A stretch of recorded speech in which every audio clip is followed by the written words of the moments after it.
to put my people, our people, in a position to where we can get financial freedom. And I'm trying to prove to people that it don't take a lot of money. I always got a couple rules. One, do your research into the company. Two, buy low. Three, sell high. I got the kid in investing. I had my first kid at 18. Started a mutual fund from him. And then once I did that, I always had that in the back of my head of something I wanted to get into. Starbucks, Jumia, Tesla, Disney, Nike, fuel cell, plug power. I just got into it and just wanted to just share my experience with the people to let them know it can be done.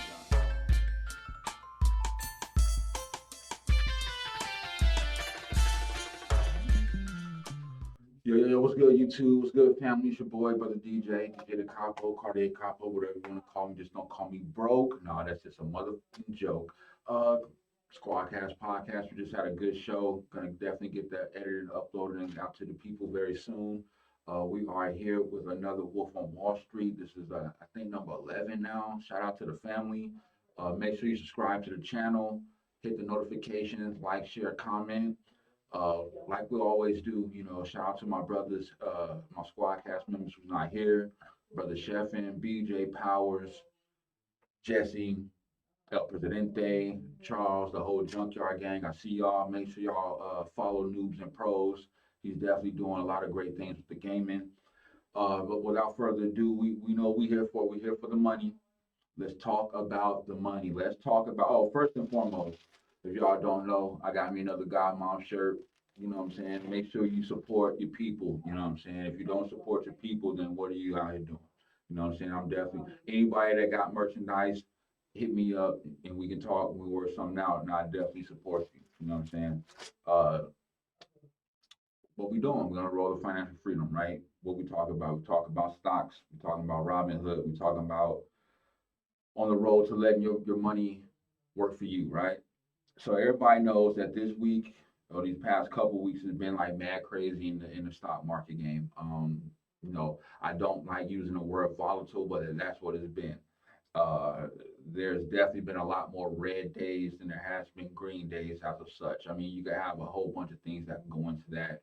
Obviously, with the new regime, with the president coming in, he's implementing new things, working his way back into foreign policy. Um, now you got the impeachment trial that's going on, and with 45 and how his presence or lack thereof presence is affecting certain businesses and business sectors or whatnot. So, I mean, there could be a couple or numerous different reasons why we're seeing the red days that we're seeing right now. But without further ado, we're going to go into my portfolio on this Robinhood account that I've been sharing with you guys for the longest. I'm still holding on to fuel cell. I'm still holding on to power plug. I bought into a cannabis sector. Remember when I talked to you guys about Tilray and how I was going to be watching out for them, and I also had Panasonic on my watch list. But that's not in the cannabis sector, but Tilray kind of experienced some of the same volatility as GameStop. And we all know what happened with GameStop. The Reddit community and other tons of small investors ran GameStop up to where it was at like over $300 per share. And they almost did it the same thing in the cannabis sector. Tilray had reached a 50 all-time high, a 52-week high. They were in like the 70s. When I talked to you guys, they were at like 19 or 20. So you see the huge spike. Same thing with the Royal Cannabis Company. But I bought into Organigram. When I bought in, it was at $4 and some change. It's down right now at 388, which is, I'm not really worried about that because one of my main things is we buy low and we sell high. You know what I'm saying? So the red days are good days for me and for you guys. If you have the buying power, the money to buy the dips, you want to buy more so you can get your average cost per share down. You know what I'm saying? And I've talked about that enough. When you buy something at 150, but then it drops down to like 125, I would say that's a perfect opportunity to buy back into that because it's going to drop your average cost per share down, which is what is, one of the major key things when you're worried about and you're doing investing. Um, so Organigram is in the cannabis sector. Their ticker symbol is OGI. Like I said, they're currently sitting at 388 a share. I bought multiple shares of this just because of how cheap it is, and it's a buy. It's a play that I'm going to hold on to. I'm not thinking short term with this, and I just want to see this thing grow and see how it can turn out. Along with Organigram, I still have Jumia, I still have Neo, Starbucks, Disney, Apple, Nike, and Tesla.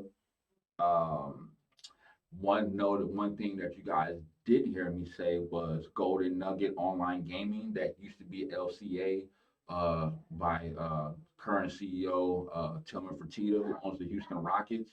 I sold out of my position. I took my profits and I'm not looking back into that. Golden Nugget Online Gaming, like they haven't reached nowhere near the 52-week high of the 2718 that they hit. Right now, yesterday they opened, which Friday yesterday they opened at 1770. They closed at 1823. Like you see what I'm saying? Like I thought that that was going to be a $30 play, and I was trying to ride that wave out. And who knows, I might buy back into it because I had Organigram at one point, and I sold out of it, and then I got back in, and like I did with fuel cell and other things. And there's nothing with that. Shout out to the bro Chris Sane. He calls that washing, rinse, and repeat because you can make money off the same stock. You know what I'm saying? And that's just wash and repeat. Wash and repeat. You buy, you make a profit, you sell, you take your profits, and it drops down. You buy back in, it shoots back up. And you can keep doing this over and over again, depending on that particular stock. And I just didn't like Golden Nugget Online Gaming. Honestly, it's just been very disappointing. I've been with them since they were LCA, and I was one of the ones who voted on the merger for the merger. They reached out and sent the email to all the investors on how they feel about the merger with Golden Nugget Online Gaming, and I was very proponent of that. And it's just since the merger, and like all mergers, it does take time. But I just think that for right now, that's not a play that I'm going to be in. Um, but there is a stock that I'm definitely going to keep buying more of, and I'm going to keep buying more of Neo, and I'm going to keep buying more of Disney and Tesla, with Disney and Tesla being my long-term plays and Neo possibly being one of my long-term plays. The EV stocks are definitely something to get into and get a good position in. Also, renewable energies and things of that nature as well. Those are the sectors that have been booming the most outside of technology. And you definitely want to diversify yourself to where you're not just sitting on just one thing. I've always been a person that said don't buy into a whole bunch of different companies to where you got like 20 or 30 or 40 different stocks and you barely even have whole shares, or not even two or three shares of stock, but you bought into like 30 or 40 different companies. You know what I mean? I believe like for those who I'm directing this towards, the small budgets, the beginning investors, 10 would be the max. I would say 10 will be the max. I'm currently sitting at 10. Brother Black has 10, and I think that's a good place to be. That's a good uh, position to be in as you grow more and as you get more comfortable, then maybe you can expand to, okay, I've made and accumulated a certain amount of wealth. Now I want to branch out into these different sectors. That's fine as long as your finances, your portfolio allows you to do that. But if that's not the case, 10 would be the most. Okay. Um, the cryptocurrency, right? Dogecoin, it's been going crazy. somewhat. I got into Dogecoin before it was even worth a penny, before it was worth anything. Now, Dogecoin, DOGE, is currently sitting at 6 cents, and then Bitcoin, who was just at like 48,000 a couple of days ago, is currently sitting at 46,000. So this is just a couple cryptocurrencies that you could look at and get into. If you don't have a ton of money to put into Bitcoin, if you when you see on Squadcast, the godmom talking about how she made a certain amount of money off Bitcoin, and she only put like a certain amount in, and that just lets you know that you can generate money off these cryptocurrencies. I'm not gonna sit there and say the amount because she divulged that, and you'll see that when I drop the video on the channel. But it just lets you know that depending on when you can get in, whether it's up or down, you do your research, you can get in there and you can make money. All right. I'm up on Bitcoin. I'm definitely up on Dogecoin. Like I said before, you definitely want to, I agree with Chris Sane, who is a great YouTuber when it comes to stocks, and he doesn't really talk a lot of crypto, but he did make this suggestion, and he said that at least 1% of your portfolio should be a cryptocurrency, and I believe that. You just don't want to be just in stocks. Your whole portfolio is just stocks. You want to have at least 1% of that in a cryptocurrency. The rest you can have in stocks, bonds, ETFs, things of that nature. But get you a cryptocurrency, whether it be Bitcoin, Litecoin, Dogecoin. You know, there's a lot of them out there, but there's really about a good five that are really dominating and have made a name for themselves. And for those of us who are invested in Dogecoin, we've seen the rise, and I believe that it's going to continue to rise. I mean, Bitcoin didn't start out at 32,000 when it first came about in 2011, 2012. It was worth nothing, and here we are in 2020, and it's worth 46,000 right now. See what I'm saying?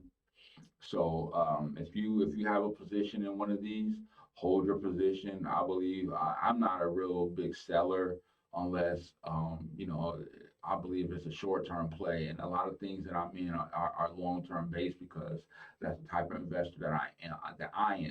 You guys invest how you choose to, and you adopt a style that works for you. Yes, I have short term stocks that I'm in, but my whole method is to be a long term stockholder. Okay. Shout out to those who use Webull. I have a Webull account. Shout out to those who have an Acorns account. I use Acorn as well. And shout out to everybody that uses Coinbase that buys crypto. I use that as well. I always post those.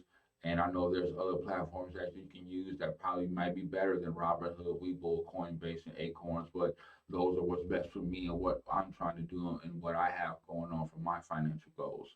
So if you have other platforms, like a young brother asked me about Stash earlier. I didn't really have too much to say about Stash because I don't know too much about it because I have not looked into it. But uh, just that conversation right there lets me know that maybe I should look into Stash, maybe to see what they can offer and what can be done. There's other things out here. M1 Financial is another one app that you can use to buy stocks and cryptocurrency and stuff like that. So there's a lot of different platforms out here for you guys to go ahead and use and to begin your journey on to financial freedom. All right. Another thing I want to talk to you guys, another stock that I'm going to buy. And I'm going to go ahead on Monday when the stock market open. I'm going to go ahead and buy probably about 3 to 5 shares of AT&T. Their stock price is currently sitting about 28 bucks. The reason why I'm definitely going to go into AT&T because I want to get a stock that's going to provide a high dividend yield because I do have stocks that provide dividend yields, but they're very low. And not that I chose to buy them because of the dividend yield. I chose to get into them for other reasons. But AT&T dividend yield is currently over 7%. And I've watched this stock for a while now. are at 28. The highest that they possibly could get is 30. The lowest that they possibly get I've seen is 26. So you're definitely not going to really see a lot of gain as far as the stock price itself, making money off of that from it shooting up. But you're not going to have any major losses from the stock price going down because the lowest is going to go is 26. But when you have a stock like that that's going to give you a 7% dividend yield, I definitely would take advantage of that. And I'm definitely going to. I've watched it long enough. I've studied it long enough to where I'm just going to go ahead and decide to where I'm going to go ahead and buy some shares into that company. Outside of that, don't be intimidated by the red days. We've had way more good days than red days. I can tell you that for sure. Even with the red days that we do have, this particular Robinhood account, year to date, I'm currently sitting at over 79%, over 79%. 3 months, 61%. A month ago, 17%. So this particular portfolio, even though, excuse me, there's a lot of red. We've had a lot of red days. We've had more good than bad, and the numbers speak for itself. The profits that I've seen and taken speak for themselves. I hope you guys are taking profits. I hope you guys are hitting the link that I provide to you guys to get some free stock. You get free stock, I get free stock. We both eat. You know what I'm saying? We all could win together. I'm doing this for you guys. I had a great conversation with two young brothers that I before while they was about to film their show, and they let me know that they watched The Wolf on Wall Street, which I definitely appreciate, and made sure you guys subscribe to the channel. And they was asking me about dividends and certain companies and stocks, and I have no problem engaging in conversation with my young brothers or brothers and sisters period in regards to that. Now I'm gonna reiterate to you, I'm no financial advisor, but I've been doing this long enough to where I've made money, and I sure as hell can help you guys make money, and I hope I've helped you guys make some money. I hope some of the stocks that I gave you, you guys were able to buy in and get a good position in and see some of the profits. All right. So if you have any, like I said, any stocks, any plays that I need to be in, shout out to that young brother who asked me about stash. I'm gonna go home and look at that, and maybe I might open me a stash account. I don't know. But if there's any plays, any stocks, any sectors, or anything that you guys want me to touch on, make sure you leave a comment. I do read the comments, and I do reply back to you guys. I want to say thank you to all the subscribers that we do have. Without you guys, none of this would be possible. We definitely grind out, the content for you guys. Shout out to, like I said, my squad cast members, brother BJ Powers, Jesse Charles, El Presidente, Godmama, the whole squad cast, man. I love y'all. We built a beautiful thing. We got a great channel, a lot of great, excuse me, a lot of great spin-offs and whatnot. And we're just gonna keep grinding out this content for you guys. So, like I said, if you have any comments, write them down. I'll get to them. Y'all be safe out there. It's cold as hell here in Des Moines, Iowa. We've been sitting at -4 degrees, but that don't mean that you can't get on the computer and these apps and bring the stock market to its knees. You know what I'm talking about? In a good way, so you can go ahead and make them profits. So we ain't gonna stop it. So y'all go ahead and keep grinding. Y'all take care, family. This has been another Wolf on Wall Street. I'm gonna check back with y'all in a couple days when I drop another one.